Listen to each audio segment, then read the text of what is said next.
Grand parents હોમસ્ટેમાં પહોંચ્યા અમે, અને સરસ મજાનો વરસાદ પડતો હતો. હમણાં જ વરસાદ બંધ થયો. જુઓ સામે હિમાલય. ખાલી હિમાલયને આપણે જોઈને આનંદ થઈ જાય એટલું મસ્ત વાતાવરણ છે. આવીએ નીચે આવીએ. ચાનો ઓર્ડર આવી ગયો. નીચે આવો ચા પીવા. આ મેઇન રોડ છે ગંગોત્રી જવાનો.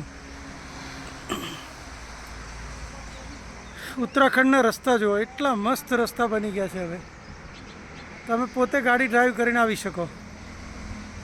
જો અહીંયા પાર્કિંગની એ સરસ વ્યવસ્થા છે.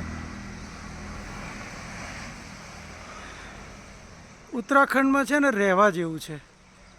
ખાલી માત્ર આપણે આવીને જતા રહીએ પ્રવાસ કરીને એવું નહીં. અહીંયા રહેવા જેવું છે. કેવું સાહેબ, રહેવાની મજા આવે ને?